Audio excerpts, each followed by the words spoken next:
kita lanjutkan materi kita hari ini terkait dengan gizi ibu hamil. Nah, sebelum saya mulai materi ini, minggu lalu kita sudah belajar ya. Modulnya semua udah bawa ya, masing-masing udah dilihat materi minggu lalu terkait dengan konsep dasar gizi daur hidup. Nah, di gizi daur hidup ini kita belajar tentang siklus kehidupan apa saja yang mau dipelajari, mulai dari siklus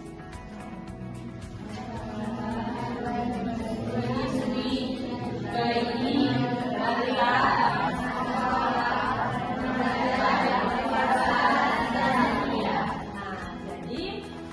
udah paham ya semua bahwa daur hidup itu berarti dimulai dari semenjak kehamilan sampai seseorang itu memasuki masa lansia. Nah, hari ini kita akan menjelaskan tentang gizi pada ibu hamil. Boleh dilihat bab 2 di modulnya. Pada perkuliahan ini saya harapkan nantinya setelah saya menjelaskan materi terkait gizi ibu hamil, maka mahasiswa mampu menyusun menu yang bergizi seimbang bagi ibu hamil. Ya. Nah, pengertian kehamilan, apa itu kehamilan? Siapa yang akan hamil nantinya? Wanita. Ya, kalau ibu itu adalah wanita, kalian inilah yang nanti akan menjadi ibu hamil. Nah, kehamilan sendiri adalah keadaan seseorang wanita yang membawa embrio atau janin di dalam tubuhnya, mulai sejak pembuahan hingga kelahiran yang berlangsung selama kurang lebih 280 hari atau 40 minggu sejak hari pertama haid terakhir. Jadi dihitung dari HPHT-nya ya, sampai seorang bayi itu dilahirkan ke dunia.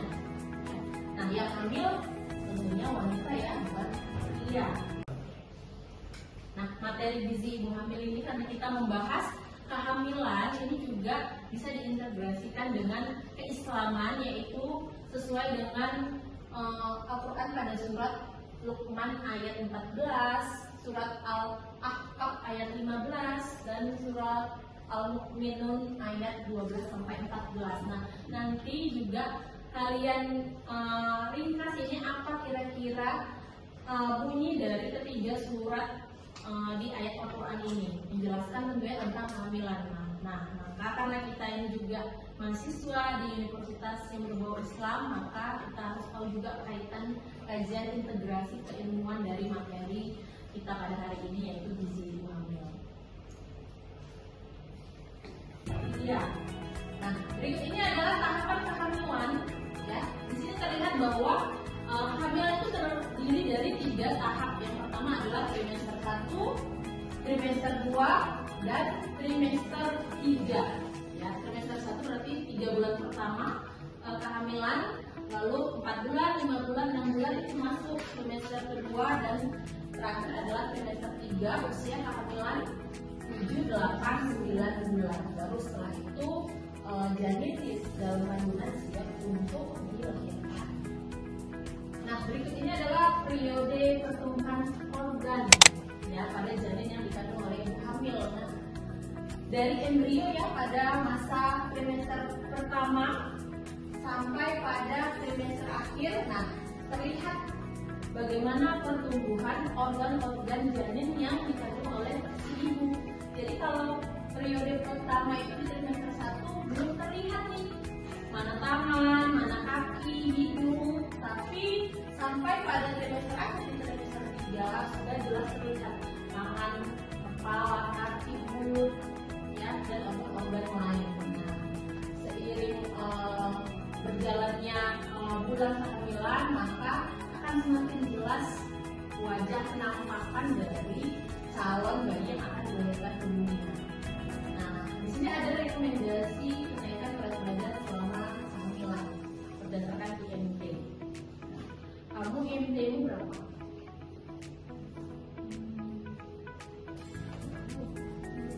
Belum hitung, kamu berapa? Yang sudah menghitung berapa? Nah, coba kan sudah tahu rumusnya IMT. Coba berat badannya misalnya si sama kamu tadi Zakia, berat badan berapa? 65. Lalu tinggi badan? 64. Nah, hitung bagaimana rumus MT? Berat badan dibagi tinggi badan. Nah, dikuadratkan. Maka dapatlah hasilnya berapa? Coba dihitung.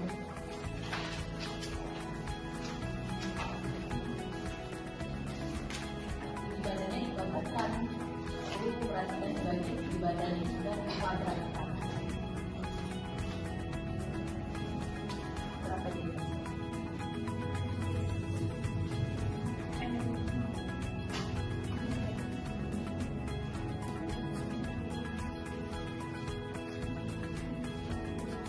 20 ya, 20,06. Nah, 20,06 maka Nadia masuk ke kategori yang mana? IMT hamilnya normal. Nah, maka kalau masuk di kategori normal, nanti total kenaikan berat badan yang diharapkan adalah sekitar 11,5 sampai 16 kg.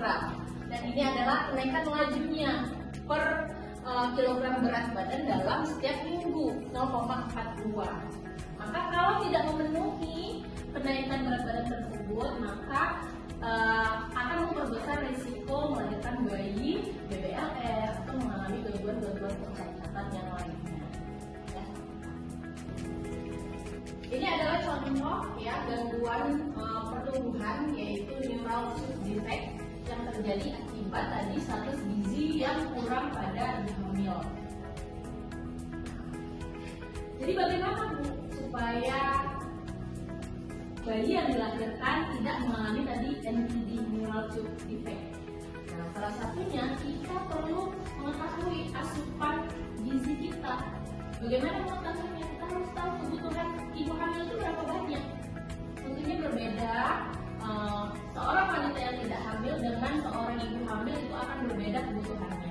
Kira-kira kalau ibu hamil kebutuhannya lebih besar atau lebih kecil dari wanita yang tidak hamil?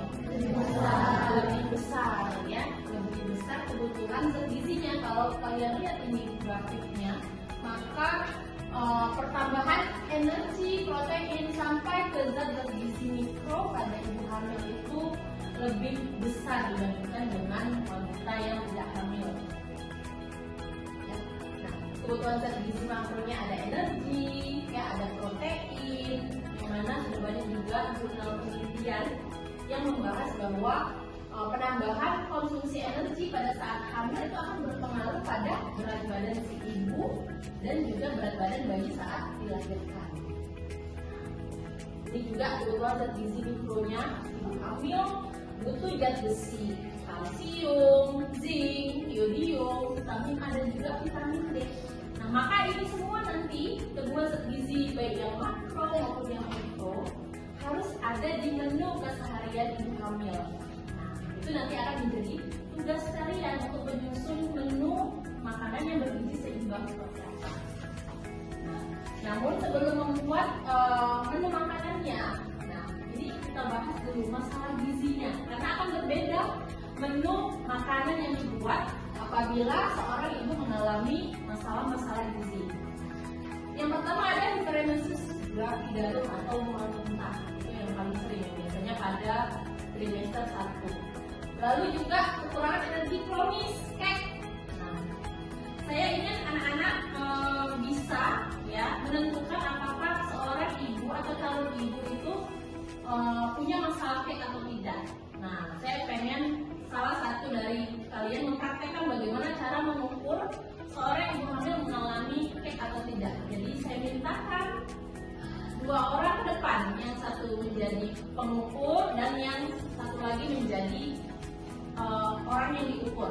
Yuk, siapa yang mau sukarela? Oke, yuk depan. Alat ukur kita nilainya juga di bawah.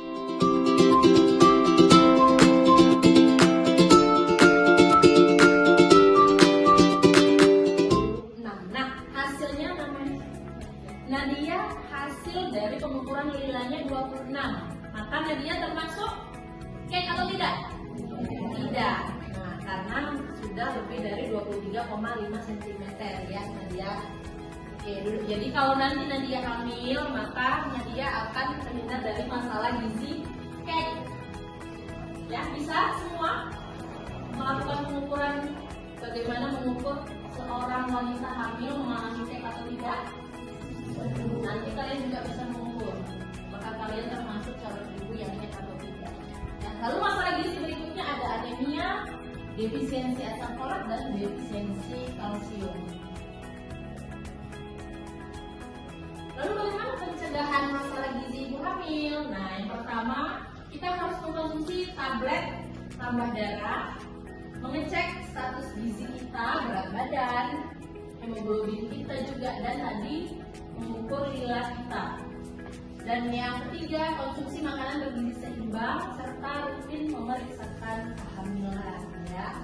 Nah, untuk hari ini itu saja materi untuk gizi ibu hamil. Nah, ini ada kuis, nanti boleh diisikan kuisnya, udah ibu share ya ke handphone kalian, nanti silahkan diisi linknya ya. Apakah kalian memahami materi yang sudah dijelaskan? Dan untuk tugas nanti pertemuan berikutnya silahkan setiap individu membuat tugas menyusun menu bergizi seimbang untuk ibu hamil.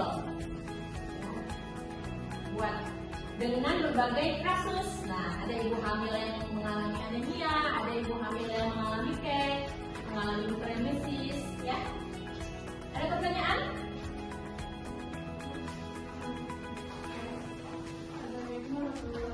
Waalaikumsalam warahmatullahi wabarakatuh. Itu kan biasanya kalau ibu hamil kan mengalami muntah-muntah kemudian. Nah, biasanya kan ada ibu hamil yang muntahnya itu di trimester pertama, biasanya ada juga yang di trimester kedua. Kalau orang itu muntah-muntah kan biasanya kan jadi nggak mau makan cukup. Kira-kira gimana cara ngatasin mual Dan muntah ya. Nah, memang mual dan muntah ini biasa ya di trimester 1 itu faktor hormonal. Maka untuk mengatasi agar ibu hamil yang mengalami mual muntah tetap bisa masuk gizinya, nah maka tekniknya adalah makan sedikit demi sedikit. Dan juga menghindari makanan-makanan yang merangsang mual muntah tadi, seperti misalnya makanan dengan bau yang menyengat, makanan pedas, atau makanan cepat saji. Itu caranya untuk menghindari agar seorang ibu tetap memperoleh asupan gizi yang adekuat. Ada lagi pertanyaan?